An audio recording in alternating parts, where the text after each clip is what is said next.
ಗುರಿಯನ್ನು ಮುಟ್ಟಲು. ಜಯಶ್ಯಾಮ್ ಜಬದೊರೆ.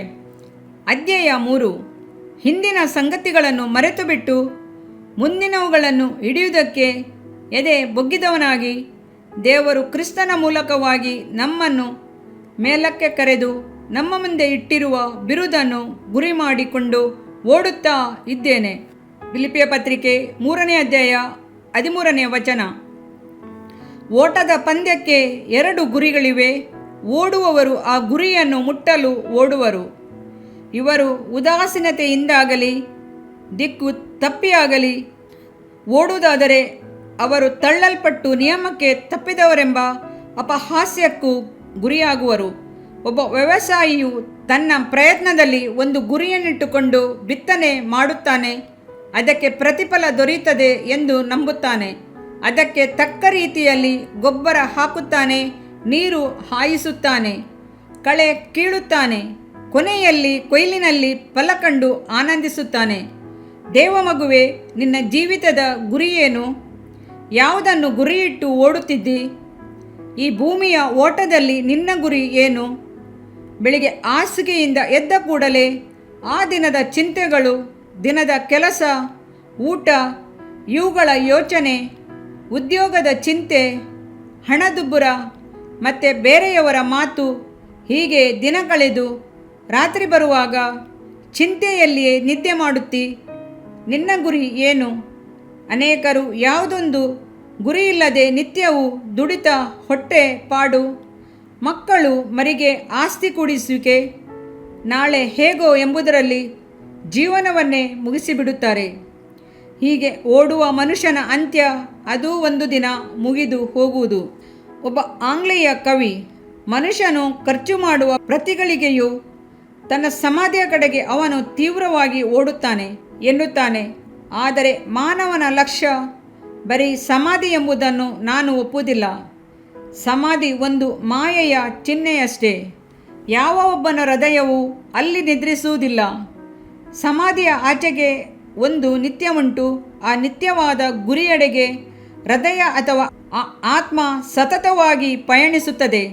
ಅಪೊಸ್ತಲನಾದ ಪೌಲನು, ನಾವೆಲ್ಲರೂ ಮುಸುಕು ತೆಗೆದಿರುವ ಮುಖದಿಂದ ಕರ್ತನ ಪ್ರಭಾವವನ್ನು ದರ್ಪಣದಲ್ಲಿ ಕಾಣಿಸುತ್ತದೋ ಎಂಬಂತೆ ದೃಷ್ಟಿಸುವವರಾಗಿದ್ದು, ಪ್ರಭಾವದಿಂದ ಅಧಿಕ ಪ್ರಭಾವಕ್ಕೆ ಹೋಗುತ್ತಾ ಆ ಪ್ರಭಾವದ ಸಾರೂಪ್ಯವುಳ್ಳವರೇ ಆಗುತ್ತೇವೆ. 2 ಕೊರಿಂಥ 3ನೇ ಅಧ್ಯಾಯ 18ನೇ ವಚನ ಎಂದು ಹೇಳುತ್ತಾನೆ. ಕ್ರಿಸ್ತನು ಪ್ರತ್ಯಕ್ಷನಾದರೆ ನಾವು ಆತನ ಆಗಿರುವೆವೆಂದು ಬಲ್ಲೆವು. ಯಾಕೆಂದರೆ ಆತನಿರುವ ಪ್ರಕಾರವೇ ಆತನನ್ನು ನೋಡುವೆವು ಎಂದು ಯೋಹಾನನು ಹೇಳುತ್ತಾನೆ. 1 ಯೋಹಾನ 3ನೇ ಅಧ್ಯಾಯ 2ನೇ ವಚನ. ಹಳೆ ಒಡಂಬಡಿಕೆ ಭಕ್ತನಾದ ಯೋಬನು, ನಾನಂತೂ ನನ್ನ ವಿಮೋಚಕನು ಜೀವಸ್ವರೂಪನೆಂದು ಬಲ್ಲೆನು. ಆತನು ಕಡೆಗೆ ಧೂಳಿನ ಮೇಲಿನ ಸಾಕ್ಷಿಯಾಗಿ ನಿಂತುಕೊಳ್ಳುವನು. ನನ್ನ ಚರ್ಮವು ಬಿರಿದು ಹಾಳಾದ ಬಳಿಕ ನಿರ್ದೇಹನಾಗಿ ದೇವರನ್ನು ನೋಡುವೆನು, ಕಣ್ಣಾರೆ ಕಾಣುವೆನು. ನಾನೇ ನನಗಾಗಿ ನೋಡುವೆನು, ಮತ್ತೊಬ್ಬನಾಗಿ ಅಲ್ಲ. ನನ್ನ ಹೃದಯವು ಅಂಬಲಿಕೆಯಿಂದ ಕುಂದಿದೆ. ಯೋಬ 19ನೇ ಅಧ್ಯಾಯ 25-26 ವಚನ ಎಂದು ಹೇಳಿ ಹಂಬಲಿಸುತ್ತಾನೆ. ದೇವ ಭಕ್ತರೆಲ್ಲರ ಗುರಿಯ ಹಂಬಲವು ಎಷ್ಟು ಮಹತ್ವದ್ದಾಗಿದೆಯಲ್ಲವೇ? ಒಬ್ಬ ಮನುಷ್ಯನ ಗುರಿಯೇ ಅವನ ಜೀವಿತವನ್ನು ಅರ್ಥವುಳ್ಳದಾಗಿಸುವುದು. ಈಗ ಗುರಿಯನ್ನು ಮುಟ್ಟಲು ಅವನು ಯಾವುದೇ ಆದ ತ್ಯಾಗವನ್ನಾದರೂ ಮಾಡಲು ಸಿದ್ಧನಾಗಿರುವನು. ದೇವಮಗುವೆ, ನಿನ್ನ ಲಕ್ಷ್ಯವು ಬರೀ ಪ್ರಾಪಂಚಿಕ ಕಾರ್ಯಗಳೇ ಆಗಿರದಂತೆ ಜಾಗ್ರತೆ ವಹಿಸು. ಅನೇಕ ಕುಟುಂಬಗಳನ್ನು ಕುರಿತು ನಾನು ಅರಿತಿರುವೆನು. ಅವರ ಉದ್ದೇಶ, ಧ್ಯೇಯ, ಗುರಿಯೆಲ್ಲವೋ ತಮಗೆ ಸ್ವಂತವಾದ ಒಂದು ಮನೆ ಬೇಕು ಎಂಬುದೇ ಆಗಿದೆ. ಅನೇಕ ವರ್ಷಗಳು ಶ್ರಮಪಟ್ಟು ಹಣ ಕೂಡಿಸುವರು. ನಂತರ ನೆನೆಸಿದ್ದಕ್ಕೆ ಅಧಿಕವಾಗಿ ಹಣ ಖರ್ಚು ಮಾಡಿ ಮನೆ ಕಟ್ಟುವರು. ಅನಂತರ ತಮ್ಮ ಜೀವಿತ ಕಾಲವೆಲ್ಲ ಸಾಲ ತೀರಿಸುವುದರಲ್ಲೇ ಕಳೆಯುವರು. ಮಕ್ಕಳ ವಿದ್ಯಾಭ್ಯಾಸವೇ ಕೆಲವರ ಗುರಿ. ಮಕ್ಕಳ ವಿವಾಹ, ಮಕ್ಕಳ ಭವಿಷ್ಯ ಈ ಜೀವಮಾನ ಕಾಲದ ಪೂರ್ತಿಗೆ ನಾವು ಕ್ರಿಸ್ತನಲ್ಲಿ ನಿರೀಕ್ಷೆ ಇಟ್ಟುಕೊಂಡದ್ದೇ ಹೊರತು ಮತ್ತೇನು ಇಲ್ಲದಿದ್ದರೆ ಎಲ್ಲ ಮನುಷ್ಯರಲ್ಲಿಯೂ ನಿರ್ಭಾಗ್ಯರೇ ಸರಿ.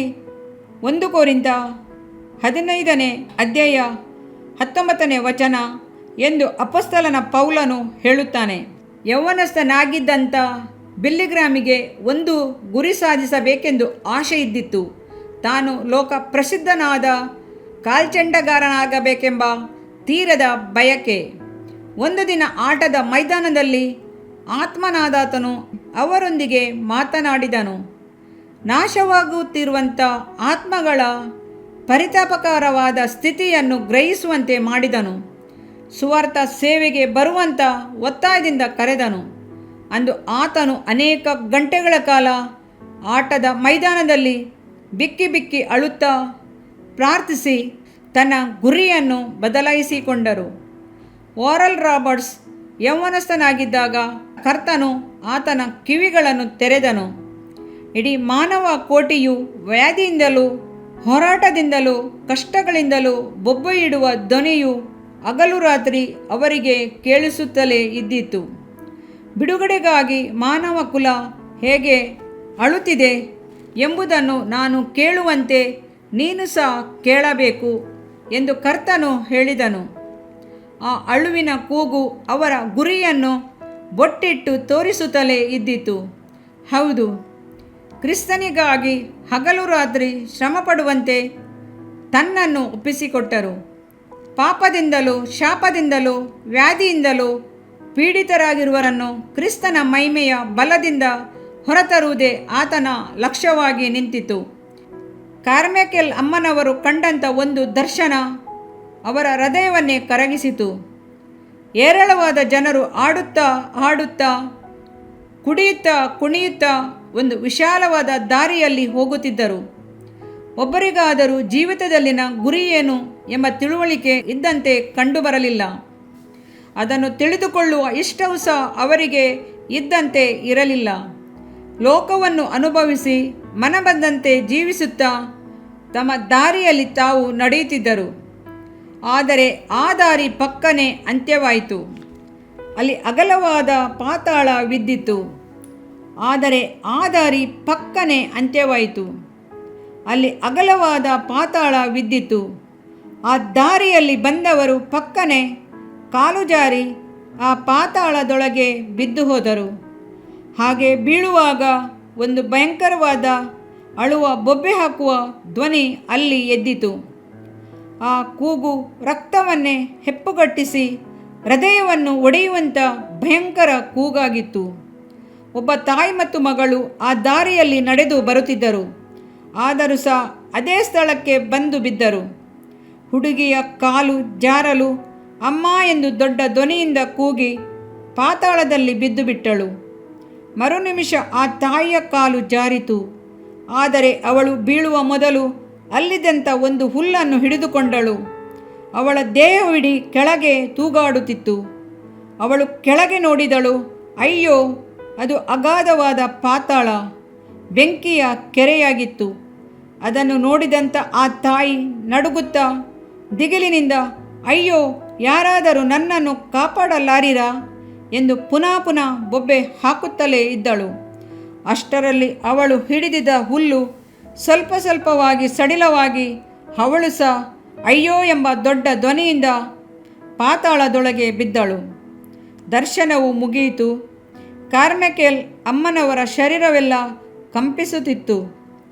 ಅಯ್ಯೋ, ಈ ಭಯಂಕರವಾದ ಪಾತಾಳವೇ ಪ್ರಪಂಚದ ಜನರ ಗುರಿಯೇ?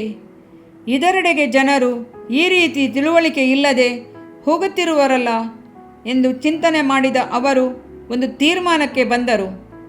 ಪಾತಾಳದ ಕಡೆಗೆ ಧಾವಿಸುತ್ತಿರುವ ಜನರನ್ನು ಕ್ರಿಸ್ತನ ಮಹಿಮೆಯ ಬಲದಿಂದ ವಿಮೋಚಿಸುವುದೇ ತನ್ನ ಗುರಿ ಎಂದು ತೀರ್ಮಾನಿಸಿಕೊಂಡರು.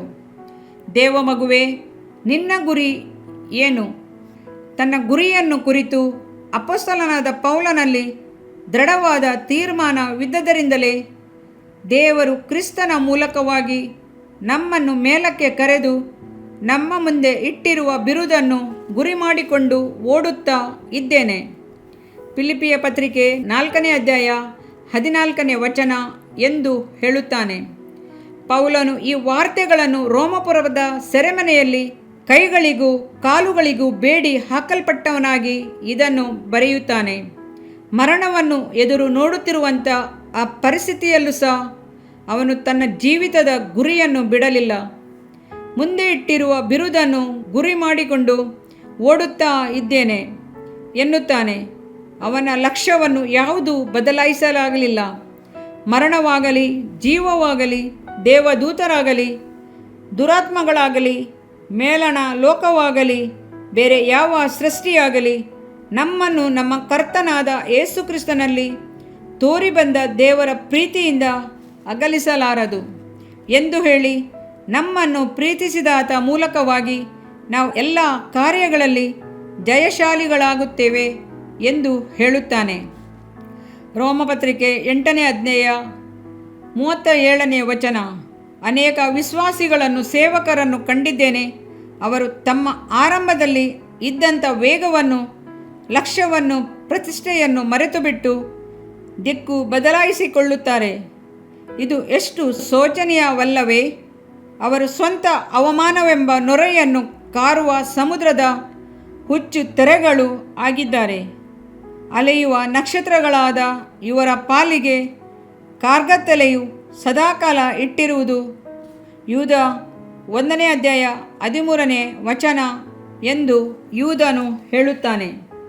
ದೇವಮಗುವೆ, ನಿನ್ನ ಮುಖ್ಯವಾದ ಲಕ್ಷ್ಯವನ್ನು ಬಿಟ್ಟು ನೀನು ಅಗಲುವೆಯಾದರೆ ಕರ್ತನು ನಿನ್ನ ಬಗ್ಗೆ ಎಷ್ಟು ದುಃಖಪಡುವನೆಂದು ಯೋಚಿಸಿ ನೋಡು. ಇಸ್ಕರಿಯೋತ ಯೂದನು ಹಣದಾಸೆಯಿಂದಾಗಿ ತನ್ನ ಗುರಿಯನ್ನು, ತಾನು ಆರಿಸಿಕೊಳ್ಳಲ್ಪಟ್ಟ ಉದ್ದೇಶವನ್ನು ಬದಲಾಯಿಸಿಕೊಂಡಾಗ ಕರ್ತನು ಎಷ್ಟು ಸಂಕಟ ಪಟ್ಟಿರಬಹುದಲ್ಲವೇ? ಕರ್ತನು ನಿನ್ನ ಮೇಲೆ ಅಪಾರ ಪ್ರೀತಿಯನ್ನಿಟ್ಟಿರುವುದರಿಂದ ನೀನು ದಿಕ್ಕು ತಪ್ಪುವಾಗ ನಿನ್ನನ್ನು ತಿದ್ದಲು ಕೆಲವು ನೀತಿಯ ಶಿಕ್ಷೆಗಳಿಂದ ಶಿಕ್ಷಿಸಿ ನಿನ್ನನ್ನು ಪುನಃ ಆತನ ಮಾರ್ಗಕ್ಕೆ ಸೇರಿಸುವನು. ನಿನಗೆ ಶ್ರಮೆಗಳು, ನಿಂದೆಗಳು, ವ್ಯಾಧಿಗಳು ಬರುವಾಗ ನಿನ್ನನ್ನು ನೀನೇ ಪರಿಶೋಧಿಸಿ ನೋಡಿಕೋ. ಕರ್ತನ ಮಾರ್ಗಕ್ಕೆ ತಿರುಗುವಂತೆ ಸತ್ಯವೇದವು, ಕರ್ತನು ನಾನು ಪ್ರೀತಿಸುವವನ್ನೇ ಶಿಕ್ಷಿಸುತ್ತಾನೆ, ತಾನು ಸೇರಿಸಿಕೊಳ್ಳುವ ಪ್ರತಿಯೊಬ್ಬ ಮಗನನ್ನು ಹೊಡೆಯುತ್ತಾನೆ. ನೀವು ಶಿಕ್ಷಿತರಾಗುವುದಕ್ಕಾಗಿಯೇ ನಿಮಗೆ ಶಿಕ್ಷೆಯಾಗುತ್ತದೆಂದು ತಿಳಿದು ಅದನ್ನು ಸಹಿಸಿಕೊಳ್ಳಿರಿ. ದೇವರು ನಿಮ್ಮನ್ನು ಮಕ್ಕಳೆಂದು ನಡೆಸುತ್ತಾನೆ ಎಂದು ಹೇಳುತ್ತದೆ. ಇಬ್ರಿಯ ಪತ್ರಿಕೆ 12ನೇ ಅಧ್ಯಾಯ 6ನೇ ವಚನ. ಆದ್ದರಿಂದ ಕರ್ತನು ನಿನ್ನನ್ನು ಶಿಕ್ಷಿಸುವಾಗ ನಿನ್ನ ಹೃದಯವನ್ನು ಕಠಿಣಪಡಿಸಿಕೊಳ್ಳದೆ ನೀನು ನಿನ್ನನ್ನೇ ಪರಿಶೋಧಿಸಿ ನೋಡಿ, ಯಾವ ಸ್ಥಳದಲ್ಲಿ ಬಿದ್ದಿದ್ದಿ ಎಂಬುದನ್ನು ಕಂಡುಹಿಡಿದು ಆದಿಯಲ್ಲಿ ಮಾಡಿದ ಕ್ರಿಯೆಗಳನ್ನು ಮಾಡು. ಪುನಃ ನಿನ್ನ ಲಕ್ಷ್ಯದೆಡೆಗೆ ದೃಷ್ಟಿ ಹರಿಸು. ತನ್ನ ಲಕ್ಷ್ಯವನ್ನೇ ಗುರಿ ಮಾಡಿ ಓಡಿದಂಥ ಅಪೊಸ್ತಲನಾದ ಪೌಲನು ದೃಢವಾದ ತೀರ್ಮಾನದಿಂದ ಹೇಳುವುದನ್ನು ಫಿಲಿಪ್ಪಿಯ ಪತ್ರಿಕೆ 3ನೇ ಅಧ್ಯಾಯ 13ರಲ್ಲಿ ಓದಿ ನೋಡಿರಿ. ಒಂದನ್ನು ಮಾಡುತ್ತೇನೆ, 2 ಹಿಂದಿನ ಸಂಗತಿಗಳನ್ನು ಮರೆತುಬಿಟ್ಟು 3 ಮುಂದಿನವುಗಳನ್ನು ಹಿಡಿಯಲು 4 ಬಿರುದನ್ನು ಗುರಿ ಮಾಡಿಕೊಂಡು ಓಡುತ್ತೇನೆ ಎಂದು ಹೇಳುತ್ತಾನೆ. ಒಂದನ್ನು ಮಾಡುತ್ತೇನೆ, ಒಂದು ತೀರ್ಮಾನ ಮಾಡುತ್ತೇನೆ ಎಂದು ಅರ್ಥ. ದೃಢತೆಯು, ತೀರ್ಮಾನವು, ಪ್ರತಿಷ್ಠೆಯು, ಅರ್ಪಣೆಯು ನಿನ್ನನ್ನು ಗುರಿ ಎಡೆಗೆ ನಡೆಸುವುದು. ಯಾವ ವ್ಯಕ್ತಿ ತೀರ್ಮಾನವಿಲ್ಲದೆ ಓಡುತ್ತಾನೋ ಅವನು ಅರ್ಧ ದಾರಿಯಲ್ಲಿ ಉಪದ್ರವಗಳ ಮಧ್ಯದಲ್ಲಿ ಹಿಂಜಾರಿ ಹೋಗುವನು. ದೇವಮಗುವೆ, ನಿನ್ನ ಕೊನೆ ಉಸಿರು ಇರುವವರೆಗೂ, ಕಡೆ ತೊಟ್ಟು ರಕ್ತವಿರುವವರೆಗೂ, ಕ್ರಿಸ್ತನ ಮಾರ್ಗದಲ್ಲಿಯೇ ಲಕ್ಷ್ಯವನ್ನು ಮುಟ್ಟುವವರೆಗೂ ಓಡಲು ತೀರ್ಮಾನ ಮಾಡು. ಆ ಒಂದನ್ನೇ ಯೇಸು ಕ್ರಿಸ್ತನು ಮಾರ್ತಳಿಗೆ ನೆನಪಿಸಿ, ಮಾರ್ತಳೆ, ಮಾರ್ತಳೆ, ನೀನು ಅನೇಕ ವಿಷಯವಾಗಿ ಚಿಂತೆಯಲ್ಲಿಯೂ ಗಡಿಬಿಡಿಯಲ್ಲಿಯೂ ಸಿಕ್ಕಿಕೊಂಡಿದ್ದಿ. ಕೆಲವು ಮಾತ್ರ ಬೇಕಾದದ್ದು, ಅಥವಾ ಒಂದೇ ಮರಿಯಳು ಆ ಉತ್ತಮ ಭಾಗವನ್ನು ಆರಿಸಿಕೊಂಡಿದ್ದಾಳೆ ಎಂದನು. ದಾವೀದನು ಸಹ ಆ ಒಂದನ್ನೇ ಕುರಿತು ಆತನ ಪ್ರಸನ್ನತೆಯನ್ನು ನೋಡುವುದಕ್ಕೂ ಆತನ ಮಂದಿರದಲ್ಲಿ ಧ್ಯಾನ ಮಾಡುವುದಕ್ಕೂ ನನಗೆ ಅಪ್ಪಣೆಯಾಗಬೇಕೆಂಬ ಒಂದೇ ವರವನ್ನು ಕರ್ತನಿಂದ ಕೇಳಿಕೊಳ್ಳುವನು. ಕೀರ್ತನೆ 27ನೇ ಅಧ್ಯಾಯ 4ನೇ ವಚನ ಎನ್ನುತ್ತಾನೆ. ದಾವೀದನು ಬಯಸಿದ ಒಂದು ಕರ್ತನ ಪ್ರಸನ್ನತೆಯನ್ನು ಕಾಣಬೇಕೆಂಬುದೇ ಅವನ ಆಶೆಯಾಗಿತ್ತು.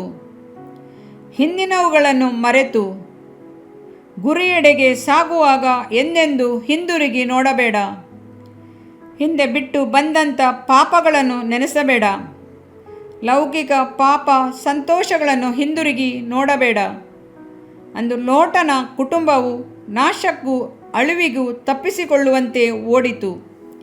ನೀನು ನಾಶವಾಗದಂತೆ ಬೆಟ್ಟಕ್ಕೆ ಓಡಿ ಹೋಗು, ಪ್ರಾಣವನ್ನು ಉಳಿಸಿಕೋ, ಹಿಂದಕ್ಕೆ ನೋಡಬೇಡ ಎಂದು ಕರ್ತನು ಹೇಳಿದನು. ಆದಿಕಾಂಡ 19ನೇ ಅಧ್ಯಾಯ 17ನೇ ವಚನ. ದೇವಮಗುವೆ, ನೀನು ಹಿಂದಿರುಗಿ ನೋಡುವಿಯಾದರೆ ಅದು ನಿನ್ನ ಓಟವನ್ನು ನಿಲ್ಲಿಸಿ ಬಿಡುವುದು. ಪುನಃ ಮುಂದುವರಿದು ಓಡುವುದು ನಿನಗೆ ಸಾಧ್ಯವಿಲ್ಲ. ಹಿಂದಕ್ಕೆ ನೋಡಬೇಡ, ಹಳೆಯುಗಳನ್ನು ನೆನೆಸಿಕೊಳ್ಳಬೇಡ. ಕರ್ತನು ಅನ್ನುತ್ತಾನೆ, ಹಳೆ ಸಂಗತಿಗಳನ್ನು ಜ್ಞಾಪಕಕ್ಕೆ ತಂದುಕೊಳ್ಳಬೇಡಿರಿ, ಪುರಾತನ ಕಾರ್ಯಗಳನ್ನು ಮರೆತು ಬಿಡಿರಿ. ಇಗೋ, ಹೊಸ ಕಾರ್ಯಗಳನ್ನು ಮಾಡುವೆನು. ಯೆಶಾಯ 43ನೇ ಅಧ್ಯಾಯ 18ನೇ ವಚನ. ಅನೇಕರು ಹಿಂದಿನ ಕೈ ಅನುಭವಗಳನ್ನೆಲ್ಲ ಜ್ಞಾಪಕದಲ್ಲಿಟ್ಟುಕೊಂಡೇ ಇರುವರು. ಬರ್ನಾರ್ಡ್ ಶಾ ಎಂಬ ಜ್ಞಾನಿ ಒಮ್ಮೆ ಹಿಂದಿನ ನೆನಪುಗಳು ಮಾನವರನ್ನು ಮೇಧಾವಿಗಳನ್ನಾಗಿ ಮಾಡುವುದಿಲ್ಲ, ಭವಿಷ್ಯತ್ ಕಾಲವನ್ನು ಕುರಿತ ಕರ್ತವ್ಯ ಬದ್ಧತೆಯೇ ಬುದ್ಧಿವಂತನ ಲಕ್ಷಣ ಎಂದು ಹೇಳಿದ್ದಾರೆ. ದೇವಮಗುವೆ, ನಿನ್ನ ಗುರಿಯು ಪರಮ ಕಾನಾನ್ ದೇಶ ಎಂದೆಂದು ಐಗುಪ್ತವನ್ನು ತಿರುಗಿ ನೋಡದಿರು. ಐಗುಪ್ತದ ಸೌತೆಕಾಯಿ, ಕರಬೂಜ, ಉಳ್ಳೆ ಗಡ್ಡೆ, ನೀರುಳ್ಳಿ, ಬೆಳ್ಳುಳ್ಳಿಗಳನ್ನು ಇಚ್ಛಿಸಬೇಡ.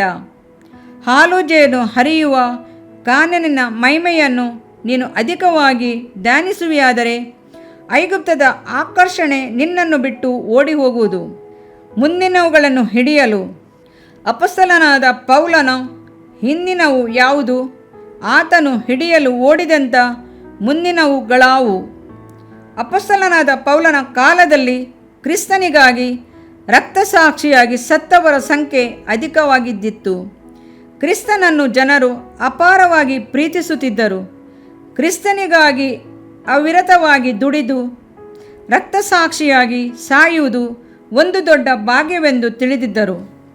ಒಬ್ಬನು ತನ್ನ ಸ್ನೇಹಿತನಿಗಾಗಿ ಪ್ರಾಣವನ್ನೇ ಕೊಡುವುದಕ್ಕಿಂತ ಹೆಚ್ಚಿನ ಪ್ರೀತಿ ಯಾವುದು ಇಲ್ಲವಷ್ಟೇ. ಪೌಲನ ದಿನಗಳಲ್ಲಿ ರಕ್ತಸಾಕ್ಷಿಗಳು ಪ್ರೀತಿಯಲ್ಲೂ ತ್ಯಾಗದಲ್ಲೂ ಪರಿಪೂರ್ಣರಾಗಿದ್ದರು. ರೋಮಾಪುರದ ಸೆರೆಯಲ್ಲಿ ಅಪೊಸ್ತಲನಾದ ಪೌಲನು ಬಯಸಿದ್ದು ಸಹ ಇದೇ ಆಗಿದೆ. ಅದಕ್ಕಾಗಿಯೇ ಆತನು ಕರೆಯಲ್ಪಟ್ಟನು.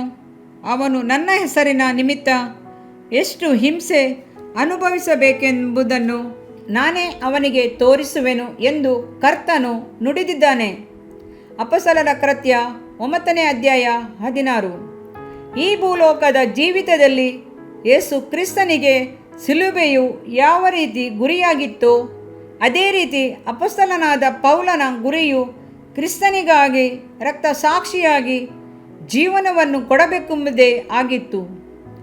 ಆದ್ದರಿಂದ ಅವನು ನಿನಗೆ ಬೇಡಿಗಳು ಕಟ್ಟುಗಳು ಕಾದುಕೊಂಡಿವೆ ಎಂದು ಪವಿತ್ರಾತ್ಮನು ಎಲ್ಲ ಪಟ್ಟಣಗಳಲ್ಲಿಯೂ ನನಗೆ ಖಂಡಿತವಾಗಿ ಹೇಳುತ್ತಾನೆ. ಇಷ್ಟು ಮಾತ್ರ ಬಲ್ಲೆನು. ಆದರೆ ಪ್ರಾಣವನ್ನು ಉಳಿಸಿಕೊಳ್ಳುವುದೇ ವಿಶೇಷವೆಂದು ನಾನು ಎಣಿಸುವುದಿಲ್ಲ. ದೇವರ ಕೃಪೆಯ ವಿಷಯವಾದ ಸುವಾರ್ತೆಯನ್ನು ಆಸಕ್ತಿಯಿಂದ ಪ್ರಕಟಿಸಬೇಕೆಂಬುದಾಗಿ ಕರ್ತನಾದ ಯೇಸುವಿನಿಂದ ನಾನು ಹೊಂದಿರುವ ಸೇವೆಯೆಂಬ ಓಟವನ್ನು ಕಡೆಗಾಣಿಸುವುದೊಂದೇ ನನ್ನ ಅಪೇಕ್ಷೆ ಎಂದು ಹೇಳುತ್ತಾನೆ. ಅಪೊಸ್ತಲ ಕೃತ್ಯ 20ನೇ ಅಧ್ಯಾಯ 23, 24 ವಚನ. ಅವನು ಬಯಸಿದ್ದು ಯಾವುದೆಂದರೆ ಕ್ರಿಸ್ತನಿಗಾಗಿ ಪರಿಪೂರ್ಣನಾಗುವಂತೆ ರಕ್ತಸಾಕ್ಷಿಯಾಗಿ ತಾನು ಸಾಯಬೇಕೆಂದು ಬಯಸಿದನು. ತನ್ನ ಮೂಲಕ ಕರ್ತನು ಮಾಡಿದಂಥ ಅತಿಶಯಗಳನ್ನೆಲ್ಲ ಹೇಳಿಕೊಂಡು ಹೆಚ್ಚಳಪಡಲು ಸಮಯವಿಲ್ಲ. ಕರ್ತನಿಗಾಗಿ ನಾನು ಹೆಚ್ಚಿನದನ್ನು ಮಾಡಿದನೆಂದು ಹೇಳಿ ವಿಶ್ರಾಂತಿ ಪಡೆಯಲು ತಕ್ಕ ಕಾಲವೋ ಅಲ್ಲ. ಇಂದಿನವುಗಳನ್ನು ಮರೆತು ಕ್ರಿಸ್ತನಿಗಾಗಿ ಇನ್ನು ಮುಂದೆ ಹೇಗೆ ಶ್ರಮಪಡಬಹುದು? ಒಳ್ಳೆಯ ಯೋಧನಾಗಿ ನಿಲ್ಲುವುದು ಹೇಗೆ? ಶ್ರಮೆ ಅನುಭವಿಸುವುದಲು ಹೇಗೆ?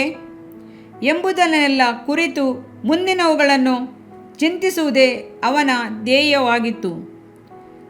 ಮುಂದಿನವು ಎಂಬುದು ಬರೀ ಶ್ರಮೆಗಳು, ಕ್ರಿಸ್ತನಿಗಾಗಿ ಸಾಯುವುದು ಮಾತ್ರವೇ ಅಲ್ಲ, ಅದರ ನಂತರ ಒಂದು ನಿತ್ಯವಾದ ಪರಿಪೂರ್ಣವಾದ ಆನಂದ ಭಾಗ್ಯ ಕಾಯ್ದಿದೆ.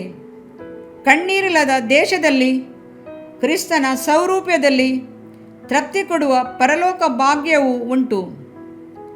ಭಕ್ತನು ಈ ರೀತಿಯಾಗಿ ಹಾಡಿದ್ದಾನೆ: ಒಂದು ಬಿಳಿಯ ಅಂಗಿ, ಒಂದು ಬಂಗಾರದ ಮುಕುಟ, ಒಂದು ಸಂಗೀತನಾದ, ಒಂದು ಮೆಲ್ಮನೆ, ಒಂದು ಜಯಧ್ವಜ. ಸತತವಾದ ಸಂತೋಷವನ್ನು ಒಳಗೊಂಡ ನಿತ್ಯ ರಾಜ್ಯದೆಡೆಗೆ ಅನುದಿನವೂ ಸಾಗೋಣ. ಬಿರುದನ್ನು ಗುರಿ ಮಾಡಿಕೊಂಡು ಕ್ರಿಸ್ತನ ಮೂಲಕವಾಗಿ ನಮ್ಮನ್ನು ಮೇಲಕ್ಕೆ ಕರೆದು ನಮ್ಮ ಮುಂದೆ ಇಟ್ಟಿರುವ ಬಿರುದನ್ನು ಗುರಿ ಮಾಡಿಕೊಂಡು. ಫಿಲಿಪ್ಪಿಯ 3ನೇ ಅಧ್ಯಾಯ 13ನೇ ವಚನ. ಬಿರುದನ್ನು ಪಡೆಕೊಳ್ಳಲು ಕರೆಯಲ್ಪಟ್ಟವರು. ಅಪೊಸ್ತಲನಾದ ಪೌಲನು ಓಡಿದ ಓಟದಲ್ಲಿ ಅವನು ತನ್ನ ಕರೆಯುವಿಕೆಯನ್ನು ಸ್ಥಿರಪಡಿಸಿಕೊಂಡು ಓಡಿದ್ದರಿಂದ ಅವನು ಹಿಂದೆಗೆಯಲಿಲ್ಲ. ನಾನು ತಾಯಿಯ ಗರ್ಭದಲ್ಲಿದ್ದಾಗಲೇ ನನ್ನನ್ನು ಪ್ರತ್ಯೇಕಿಸಿ ತನ್ನ ಕೃಪೆಯಿಂದ ಕರೆದ ದೇವರು. ಗಲಾತ್ಯ ಪತ್ರಿಕೆ 1ನೇ ಅಧ್ಯಾಯ 15ನೇ ವಚನ ಎಂಬುದೇ ಅವನ ದೃಢ ನಿಶ್ಚಯ. ಆದ್ದರಿಂದಲೇ ಕ್ರಿಸ್ತನ ದಾಸನು ಅಪೊಸ್ತಲನಾಗುವುದಕ್ಕೆ ಕರೆಯಲ್ಪಟ್ಟವನು ಎಂದು ತಿಳಿದು ಓಡಿ ಜಯಶಾಲಿಯಾದನು. ದೇವಮಗುವೆ, ನಿನ್ನ ಕರೆಯುವಿಕೆಯನ್ನು ಆರಿಸಿಕೊಳ್ಳುವಿಕೆಯನ್ನು ದೃಢಪಡಿಸಿಕೋ. ನಾವು ನಿತ್ಯ ಜೀವವನ್ನು ಹಿಡಿದುಕೊಳ್ಳುವಂತೆ ಕರೆಯಲ್ಪಟ್ಟಿದ್ದೇವೆ. 1ನೇ ತಿಮೋತಿ 6ನೇ ಅಧ್ಯಾಯ 12ನೇ ವಚನ. ನಾವು ಶುದ್ಧರಾಗಿರುವುದಕ್ಕೆ ಕರೆಯಲ್ಪಟ್ಟಿದ್ದೇವೆ. 1ನೇ ಥೆಸಲೋನಿಕ 4ನೇ ಅಧ್ಯಾಯ 7ನೇ ವಚನ. ನಾವು ರಕ್ಷಣೆ ಹೊಂದಬೇಕೆಂದು ಸುವಾರ್ತೆಯ ಮೂಲಕ ಕರೆಯಲ್ಪಟ್ಟಿರುವೆವು. 2ನೇ ಥೆಸಲೋನಿಕ 2ನೇ ಅಧ್ಯಾಯ 14ನೇ ವಚನ. ಬಿರುದನ್ನು ಪಡೆಕೊಳ್ಳಲು ಕರೆಯಲ್ಪಟ್ಟಿರುವೆವು. ಫಿಲಿಪ್ಪಿಯ 3ನೇ ಅಧ್ಯಾಯ 14ನೇ ವಚನ. ಆದ್ದರಿಂದ ದೃಢಚಿತ್ತರಾಗಿ ಸಂಯಮದಿಂದ ಓಡೋಣ. ಇದರಿಂದ ನಿನ್ನ ದೇಹಕ್ಕೆ ಆರೋಗ್ಯವು, ಎಲುಬುಗಳಿಗೆ ಸಾರವು ಉಂಟಾಗುವವು. ಜ್ಞಾನೋಕ್ತಿಗಳು 3ನೇ ಅಧ್ಯಾಯ 8ನೇ ವಾಕ್ಯ. ಪ್ರಿಯ ವೀಕ್ಷಕರೇ ಮತ್ತು ಕರ್ತನಲ್ಲಿ ಸಹೋದರ ಸಹೋದರಿಯರೇ, ನೀವು ನಮ್ಮ ಈ ಕಾರ್ಯಕ್ರಮವನ್ನ ವೀಕ್ಷಿಸಿದ್ದಕ್ಕಾಗಿ ದೇವರ ನಾಮದಲ್ಲಿ ನಿಮಗೆ ವಂದನೆಗಳು. ದೇವರ ವಾಕ್ಯವು ನಮ್ಮ ಎಲುಬಿಗೆ ಬಲವೂ ಸಾರವೂ ಆಗಿದೆ ಎಂದು ಸತ್ಯವೇದವು ಹೇಳುವಂತೆ ಈ ಕಾರ್ಯಕ್ರಮವು ನಿಮಗೆ ಆಶೀರ್ವಾದಕರವಾಗಿದೆ ಎಂದು ನಂಬುತ್ತೇವೆ. ಪ್ರಿಯ ವೀಕ್ಷಕರೇ, ನಮ್ಮ ಈ ಸೇವೆಗಾಗಿ ಪ್ರಾರ್ಥಿಸಿರಿ ಮತ್ತು ಎಲ್ಲಾ ಕಾರ್ಯಕ್ರಮಗಳನ್ನ ಇತರರೊಂದಿಗೆ ಶೇರ್ ಮಾಡಿರಿ. ಅದೇ ರೀತಿಯಾಗಿ ನಮ್ಮ ಈ ಯೂಟ್ಯೂಬ್ ಚಾನೆಲ್ ಅನ್ನು ಸಬ್ಸ್ಕ್ರೈಬ್ ಮಾಡಿರಿ ಹಾಗೂ ಲೈಕ್ ಮಾಡಿ. ನಿಮ್ಮ ಅನಿಸಿಕೆಗಳನ್ನು ಕಮೆಂಟ್ ಬಾಕ್ಸ್ನಲ್ಲಿ ನಮಗೆ ತಿಳಿಯಪಡಿಸಿ. ನಮ್ಮ ಸಂಖ್ಯೆ 7022104605. ಈ ಸಂಖ್ಯೆಗೆ ಕರೆ ಮಾಡಿರಿ. ಒಬ್ಬ ಪಾಪಿಯ ಪ್ರಾರ್ಥನೆ. ಯೇಸುವನ್ನು ರಕ್ಷಕನಾಗಿ ಅಂಗೀಕರಿಸಲು ಮಾಡಬೇಕಾದ ಪ್ರಾರ್ಥನೆ. ಪ್ರಿಯ ಪರಲೋಕದ ತಂದೆಯೇ, ಯೇಸುವಿನ ಹೆಸರಿನಲ್ಲಿ ನಾನು ನಿನ್ನ ಬಳಿಗೆ ಬಂದಿದ್ದೇನೆ. ನನ್ನ ಬಳಿಗೆ ಬರುವವರನ್ನು ನಾನು ತಳ್ಳಿಬಿಡುವುದೇ ಇಲ್ಲ. ಯೋಹಾನ 6:37 ಎಂದು ನಿನ್ನ ವಾಕ್ಯ ಹೇಳುತ್ತದಲ್ಲ. ಆದ್ದರಿಂದ ನೀನು ನನ್ನನ್ನು ತಳ್ಳಿಬಿಡದೆ ನನ್ನನ್ನು ಸೇರಿಸಿಕೊಳ್ಳುವಿ ಎಂದು ನನಗೆ ಗೊತ್ತಿದೆ. ಆದ್ದರಿಂದ ನಾನು ನಿನಗೆ ಸ್ತೋತ್ರ ಮಾಡುತ್ತೇನೆ. ನೀನು ನಿನ್ನ ವಾಕ್ಯದಲ್ಲಿ ನೀನು ಯೇಸುವನ್ನೇ ಕರ್ತನೆಂದು ಬಾಯಿಂದ ಅರಿಕೆ ಮಾಡಿಕೊಂಡು ದೇವರು ಆತನನ್ನು ಸತ್ತವರೊಳಗಿಂದ ಎಬ್ಬಿಸಿದನೆಂದು ಹೃದಯದಿಂದ ನಂಬಿದರೆ ನಿನಗೆ ರಕ್ಷಣೆಯಾಗುವುದು ಎಂತಲೂ, ಕರ್ತನ ನಾಮವನ್ನ ಹೇಳಿಕೊಳ್ಳುವವರೆಲ್ಲರಿಗೆ ರಕ್ಷಣೆಯಾಗುವುದೆಂತಲೂ ಬರೆದಿದೆ. ರೋಮ 10:9-13ನೇ ವಾಕ್ಯ. ಯೇಸು ಕ್ರಿಸ್ತನು ದೇವಕುಮಾರನೆಂದು ನನ್ನ ಹೃದಯದಲ್ಲಿ ನಂಬುತ್ತೇನೆ. ನನ್ನನ್ನು ನೀತಿವಂತನನ್ನಾಗಿ ಮಾಡುವುದಕ್ಕಾಗಿ ಆತನು ಸತ್ತವರೊಳಗಿಂದ ಎಬ್ಬಿಸಲ್ಪಟ್ಟನು ಎಂದು ನಂಬುತ್ತೇನೆ. ನಾನು ಆತನ ನಾಮವನ್ನ ಹೇಳಿಕೊಳ್ಳುತ್ತೇನೆ. ಯೇಸುವೇ, ನೀನೇ ಕರ್ತನು. ತಂದೆಯೇ, ನೀನು ನನ್ನನ್ನು ರಕ್ಷಿಸಿದಿ ಎಂದು ನಾನು ನಂಬುತ್ತೇನೆ. ನಿನ್ನ ವಾಕ್ಯವು ಹೇಳುತ್ತದೆ, ಮನುಷ್ಯನು ಹೃದಯದಿಂದ ನಂಬುವುದರ ಮೂಲಕ ನೀತಿಯು ದೊರಕುತ್ತದೆ, ಬಾಯಿಂದ ಅರಿಕೆ ಮಾಡುವುದರ ಮೂಲಕ ರಕ್ಷಣೆಯಾಗುತ್ತದೆ. ರೋಮ 10:10. ನಾನೀಗ ನನ್ನ ಹೃದಯದಲ್ಲಿ ನಂಬುತ್ತೇನೆ ಹಾಗೂ ಯೇಸುವೇ ನನ್ನ ಕರ್ತನೆಂದು ಅರಿಕೆ ಮಾಡುತ್ತೇನೆ. ಆದುದರಿಂದ ನಾನೀಗ ರಕ್ಷಣೆ ಹೊಂದಿದ್ದೇನೆ. ಅಪ್ಪಾ ತಂದೆಯೇ, ನಿನಗೆ ಸ್ತೋತ್ರ. ಲೂಕನು ಬರೆದ ಸುವಾರ್ತೆ 11ನೇ ಅಧ್ಯಾಯದಲ್ಲಿ ಬರೆದಿರುವಂತೆ, ನಿಮ್ಮಲ್ಲಿ ತಂದೆಯಾದವನು ಮೀನನ್ನು ಕೇಳುವ ಮಗನಿಗೆ ಮೀನು ಕೊಡದೆ ಹಾವನ್ನು ಕೊಡುವನೆ? ಅಥವಾ ತತ್ತಿಯನ್ನು ಕೇಳಿದರೆ ಚೇಳನ್ನು ಕೊಡುವನೆ? ಹಾಗಾದರೆ ಕೆಟ್ಟವರಾದ ನೀವು ನಿಮ್ಮ ಮಕ್ಕಳಿಗೆ ಒಳ್ಳೆ ಪದಾರ್ಥಗಳನ್ನು ಕೊಡಬಲ್ಲವರಾದರೆ ಪರಲೋಕದಲ್ಲಿರುವ ನಿಮ್ಮ ತಂದೆಯು ತನ್ನನ್ನು ಬೇಡಿಕೊಳ್ಳುವವರಿಗೆ ಎಷ್ಟೋ ಹೆಚ್ಚಾಗಿ ಪವಿತ್ರಾತ್ಮ ವರವನ್ನ ಕೊಡುವವನಲ್ಲವೇ ಅಂದನು. ತಂದೆಯೇ, ನೀನು ಕೇಳಿಕೊಳ್ಳುವವರಿಗೆ ಪವಿತ್ರಾತ್ಮನ ವರವನ್ನು ಹೇರಳವಾಗಿ ಕೊಡುವಾತನಾಗಿದ್ದಿ. ಆದ್ದರಿಂದ ನನ್ನ ಮೇಲೆಯೂ ನಿನ್ನ ಆತ್ಮನನ್ನು ಸುರಿಸಬೇಕಾಗಿ ಬೇಡಿಕೊಳ್ಳುತ್ತೇನೆ. ಕೀರ್ತನೆ 81:10 ಬರೆದಿದೆ, ಅಗಲವಾಗಿ ಬಾಯಿದೆರೆಯಿರಿ, ಅದನ್ನು ತುಂಬಿಸುವೆನು. ಕರ್ತನೇ, ನನ್ನನ್ನು ಪವಿತ್ರಾತ್ಮನಿಂದ ತುಂಬಿದಂತ ನೀನು ನನ್ನನ್ನು ಅನ್ಯ ಭಾಷೆಯ ವರದಿಂದಲೂ ತುಂಬುವವನಾಗಿದ್ದಿ ಎಂದು ನಂಬುತ್ತೇನೆ. ಅದರಂತೆ ನಾನು ನನ್ನ ಬಾಯಿಯನ್ನು ತೆರೆದು ನಿನ್ನ ಸ್ತೋತ್ರ ಮಾಡುವಾಗ ಅನ್ಯ ಭಾಷೆಯ ಅಭಿಷೇಕದಿಂದ ನನ್ನನ್ನು ತುಂಬುವವನಾಗಿದ್ದಿ ಎಂದು ನಂಬುತ್ತೇನೆ. ಈಗ ನೀವು ನಿಮ್ಮ ಬಾಯಿಯನ್ನು ತೆರೆದು ಮಾತನಾಡುವಾಗ ಪವಿತ್ರಾತ್ಮನು ನಿಮ್ಮ ಬಾಯಿಯನ್ನು ತನ್ನ ಭಾಷೆಯಿಂದ ತುಂಬುವವನಾಗಿದ್ದಾನೆ. ಇದು ದೇವರ ಭಾಷೆಯಾಗಿದೆ. ಈ ಅಭಿಷೇಕವನ್ನ ಹೊಂದಿಕೊಳ್ಳಲು ನೀವು ನಿಮ್ಮ ಸ್ವರವನ್ನ ಉಪಯೋಗಿಸಬೇಕು. ಅದರಿಂದ ನೀವು ನಿಮ್ಮ ಬಾಯಿಯನ್ನು ತೆರೆದು ದೇವರಿಗೆ ಸ್ತೋತ್ರ ಮಾಡುವಾಗ ದೇವರು ನಿಮ್ಮನ್ನು ಅನ್ಯ ಭಾಷೆಯ ವರದಿಂದ ತುಂಬುವವನಾಗಿದ್ದಾನೆ. ಪ್ರಿಯರೇ, ಈಗ ನೀವು ಪವಿತ್ರಾತ್ಮನಿಂದ ತುಂಬಲ್ಪಟ್ಟ ಆತನ ಪ್ರಿಯ ಮಕ್ಕಳಾಗಿದ್ದೀರಿ. ದೇವರ ನಾಮಕ್ಕೆ ಸ್ತೋತ್ರವಾಗಲಿ.